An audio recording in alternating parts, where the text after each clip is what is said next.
Good evening friend, welcome to my channel. তো মামনির চ্যানেলে সকল বন্ধুদেরকে স্বাগত জানাই। আশা করি সকলেই ভালো আছেন, আমিও বেশ ভালোই আছি। আজ একটা দুর্দান্ত স্বাদের প্যান কেক রেসিপি নিয়ে চলে এলাম। তো দেখুন কতটা সুন্দর নরম ও স্পঞ্জির মতোই হয়েছে। তো চলুন আর দেরি না করে রেসিপিটা শুরু করা যাক। তো যে যেখান থেকে বসে আমার ভিডিওটা দেখছেন, প্রথম থেকে শেষ পর্যন্ত দেখার অনুরোধ রইল।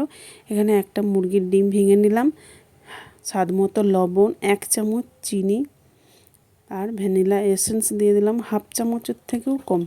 এরপর হ্যান্ড উইচের সাহায্যে সব উপকরণ দেখুন ভালোভাবে মিশিয়ে নিলাম। এরপর এখানে 1 বাটির মতো আটা দিলাম। তো প্রায় 150 থেকে 200 গ্রাম হবে আটার পরিমাণটা। এরপর রুম টেম্পারেচারে থাকা দুধ দেখুন একটু একটু করে দিয়ে আমি ব্যাটারটা মাখিয়ে নেব। তো দুধটা আগে থেকেই আমি জাল করে রেখেছিলাম। বেশ ভালোভাবে হ্যান্ড উইচের সাহায্যে আমি অনেকক্ষণ ধরে মাখিয়ে নেব, তাহলে খুব নরম ও স্পঞ্জের মতো হবে। দেখুন ব্যাটারটা কত আগের থেকে স্মুথ হয়ে গেছে। ব্যাটারের ঘনত্বটা দেখেই বুঝতে পারছেন, খুব মোটাও না আর একদম খুব পাতলাও নয়, মিডিয়াম রাখতে হবে। হাফ চামচ বেকিং সোডা, 1 চামচ মধু দিয়ে দিলাম। এইগুলোই দেওয়ার পরে আবারও হ্যান্ড উইচের সাহায্যে ভালোভাবে মিশিয়ে নেব। এরপর ফ্রাইং প্যান বসিয়ে 1 চামচ তেল দিয়ে জল দিয়ে ভালোভাবে মুছে নিয়ে এরপর 2 হাতা ব্যাটার দিয়ে দিলাম। আঁচটা একদম লো আঁচে রাখতে হবে, তা নাহলে তলায় পুড়ে যাবে, উপরে কিন্তু কাঁচা থেকে যাবে। 3 মিনিট ঢাকা দিয়ে রেখে দিলাম। 3 মিনিট পরে দেখুন কতটা সুন্দর অসংখ্য জালিদার হয়েছে।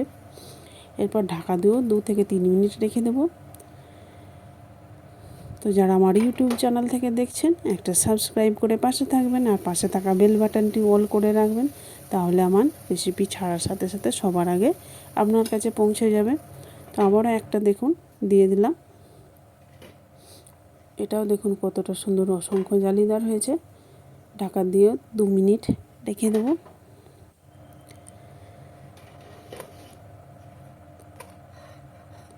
তো দেখুন আমার সবগুলোই তৈরি করা হয়ে গেছে। কতটা সুন্দর হয়েছে, কালারটাও দারুণ সুন্দর এসেছে। বাড়িতে আপনারা অবশ্যই একবার হলেও ট্রাই করে দেখুন, কেমন হলো কমেন্ট করে জানাতে ভুলবেন না। উপর থেকে মধু ছড়িয়ে দিয়ে গরম গরম পরিবেশন করুন, খেতেও কিন্তু দুর্দান্ত হয়েছিল। ভিডিওটা শেষ পর্যন্ত দেখার জন্য অসংখ্য ধন্যবাদ রইল। তো আবার কাল পরবর্তী ভিডিও নিয়ে হাজির হয়ে যাব।